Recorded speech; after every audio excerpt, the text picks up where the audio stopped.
안녕하세요, 메디카페 여러분. 대구 동구 와디포근 마취통증의학과 원장 권영건입니다.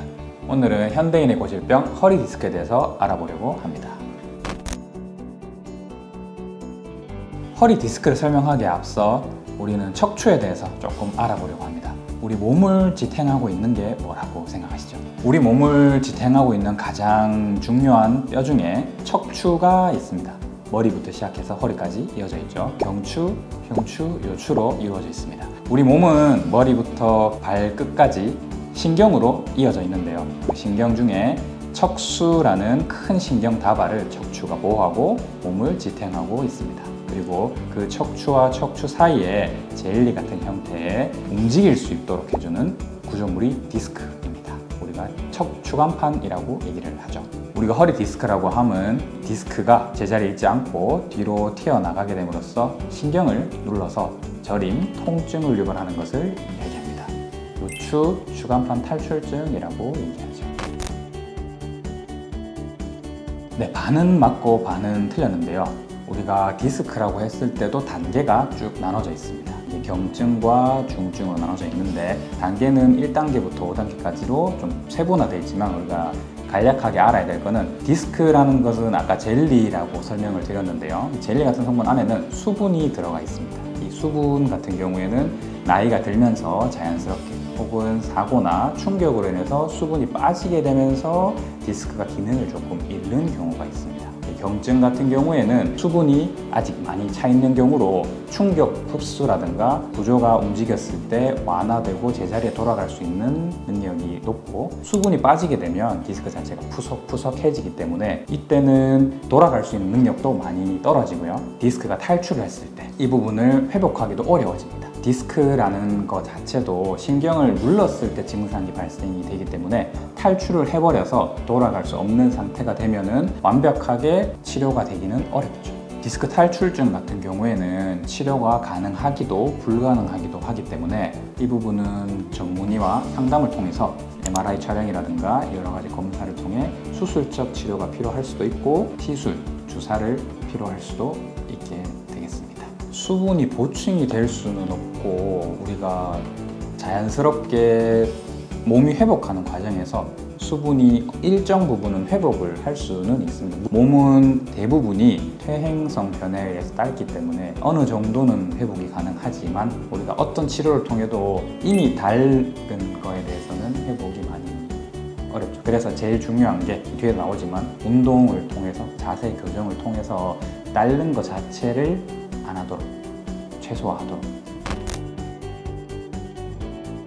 우리가 허리 통증과 디스크를 명확하게 구분하기는 매우 어렵습니다. 왜냐하면 디스크 안에도 허리 통증이 포함되는 개념이고요. 그리고 허리 통증이 있는 사람들이 대부분 허리 디스크로 발전 가능성이 높기 때문입니다. 운동을 하고 나서 예를 들면 축구라든가 이런 무거운 걸 드는 운동을 제외하고 그런 운동을 하고 나서 허리가 삐었다, 혹은 잠을 잤는데 아침에 담이 걸렸다, 자세를 꾸부정하고 있었더니 허리가 아프더라, 이런 개념의 허리 통증과 나이가 들어서 허리가 아프다, 자고 일어났는데 회복이 안 된다, 그리고 다리 쪽으로, 하지 쪽으로 저림, 통증 이런 게 같이 동반되는 경우에는 디스크 쪽이 좀 더 가깝다고 얘기할 수 있습니다. 그리고 저림 증상이나 통증 같은 경우에도 허리 디스크와 관계가 높지만 디스크와 관계없는 좌골신경통이나 이상근 증후군 같이 디스크에서 나오는 신경들이 다리로 내려가는 신경의 형태로 바뀌고 그 척추에서 나온 부위에서 영향을 줘서 마치 디스크와 같은 통증을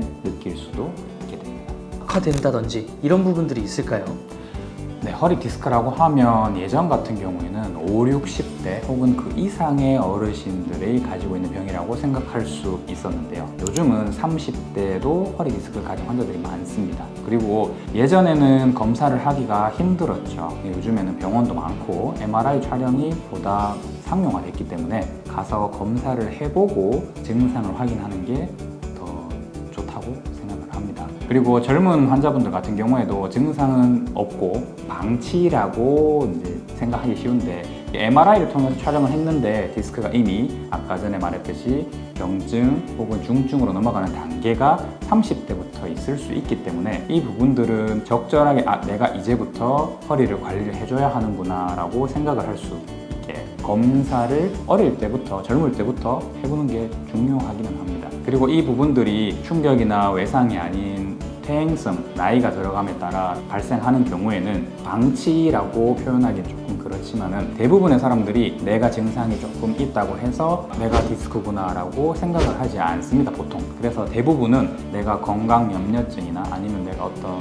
운동이나 신체적 그런 전문성을 지니고 있는 사람이 아닌 이상 놓치기가 많이 쉽죠. 그래서 대부분의 환자분들은 디스크가 많이 발생을 되고 방치가 됐다고 표현할 수도 있지만 그 정도가 된 다음에 병원을 오는 경우가 많고, 그러면 기대 치료 효과도 낮은 편이죠. 되도록이면 일찍부터 내 몸을 검사하고 관리하는 게 중요합니다. 치료에 앞서서 주 원인은 어떻게 될까요? 디스크 탈출증의 주 원인은 아무래도 압박이 가장 큰 원인이 되겠죠. 우리가 항상 직립보행을 하게 되면 척추가 위에서부터 무게를 감당을 해야 되기 때문에, 그래서 아래로 갈수록 디스크 탈출증이 많이 발생을 합니다. 목, 등, 허리, 그리고 허리 중에서도 가장 아래쪽, 그리고 이 부분에 대해서 탈출증이, 이 압력이 계속 가해지는 경우에는 디스크 탈출증이 많이 발생을 하게 되죠. 아까 전에 친구분이 디스크가 있다고, 허리가 아프시다고 하셨는데 네네. 혹시 어떤 직업을 가지고 있을까요? 타일 같은 경우에는 무거운 물건을 운반을 하게 되고 계속 구부정한 자세로 허리를 숙이고 있기 때문에 이 부분은 허리에 압력을 훨씬 많이 주게 되죠. 우리가 무게 자체를 높이는 방법도 압력을 많이 주게 되지만 허리를 숙이게 되면 척추의 앞쪽 부분이 많이 압박을 받으면서 뒤쪽 부분으로 추간판이 탈출을 하게 되고요. 이 탈출했는 디스크가 신경을 누르게 되면 디스크 통증이 발생을 합니다. 그래서 이런 자세들이 계속 반복되고 그리고 습관화되다 보면 증상을 훨씬 악화시키게 되는 거죠. 수면 습관이 허리 디스크에 영향을 미칠까요?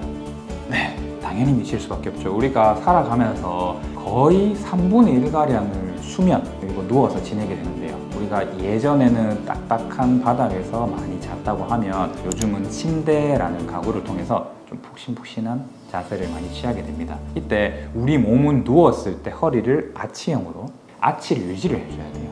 너무 푹신푹신하거나 너무 딱딱한 바닥에서는 이 아치가 무너지거나 아치를 유지하기 위해서 근육이 항상 긴장을 해야 됩니다. 근육이 긴장하게 되면 당연히 아래 위에서 눌렀던 척추의 압력을 누워서도 똑같이 느낄 수밖에 없거든요. 그렇다 보면은 우리가 쉬면서 근육도 쉬어줘야 되고, 그 다음에 척추가 아치형을 그리면서 압력을 최대한 분산을 해서 디스크들이 쉬고 회복할 수 있는 시간을 줘야 됩니다.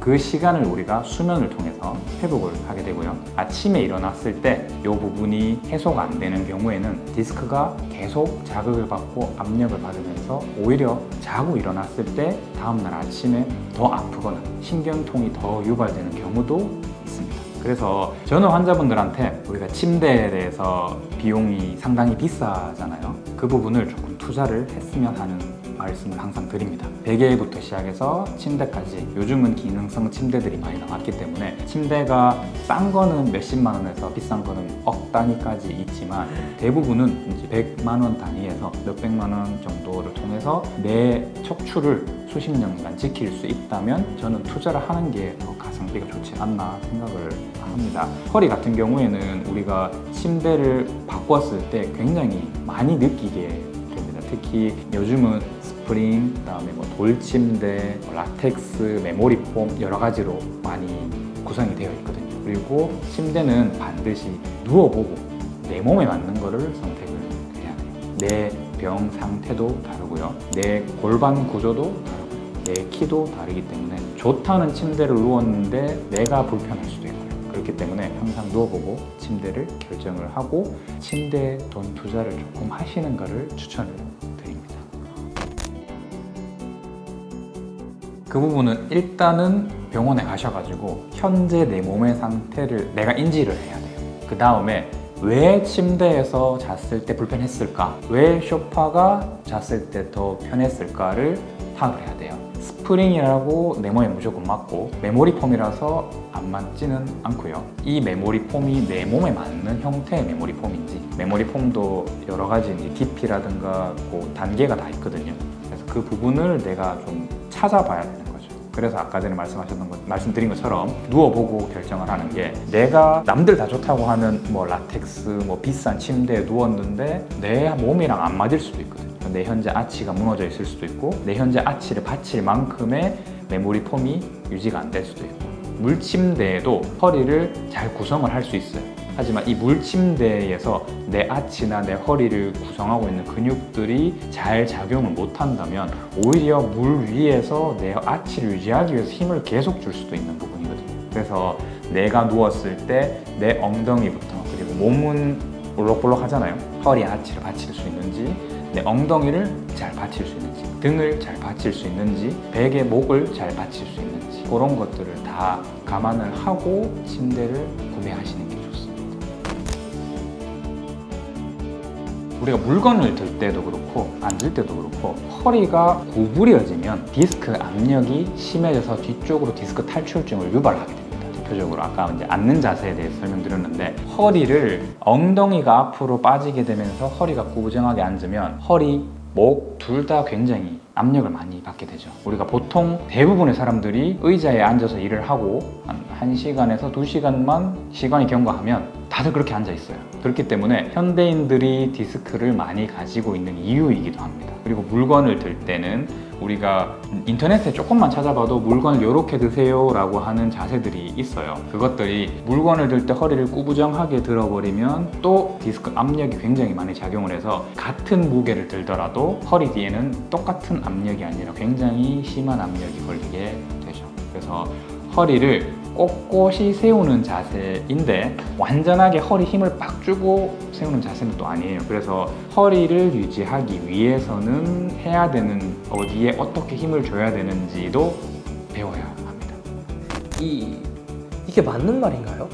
허리 디스크도 물론 유전이 됩니다. 우리 몸은 부모 세대에 의해서 DNA를 물려받기 때문에 모든 심장, 폐, 머리, 근육, 디스크까지 다 유전이 되죠. 우리가 일란성 쌍둥이를 대상으로 한 실험이 있는데요. 일란성 쌍둥이들이 각기 다른 직업을 갖고 시간이 흘렀을 때 MRI 촬영을 통해서 그 사람들이 디스크 변화가 비슷하더라, 이런 논문도 있습니다. 하지만 디스크가 혹은 뭐 다른 질환들이 100% 유전은 또 아니기 때문에 우리가 물려받은 게 일정 부분 영향을 미치지만 환경을 통해서 또 한 절반가량은 디스크를 더 유발하거나 악화시킬 수도 있고, 습관이나 자세를 통해서 디스크를 완화시킬 수도 있습니다. 네, 오늘은 디스크 탈출증, 허리 디스크에 대해서 알아봤는데요. 오늘 다소 어려운 용어들이 많이 나왔는데 귀에 쏙쏙 들어오셨는지 잘 모르겠네요. 앞에서도 강조했듯이 영상에서 얻으신 지식이나 그런 내용들은 너무 속단하지 마시고, 반드시 허리 통증이나 관련 증상이 나타났을 때는 주변의 전문의를 통해서 상담을 받으시고 치료를 받으시는 것을 추천을 드립니다. 여러분의 몸은 소중하고 다양하니까요.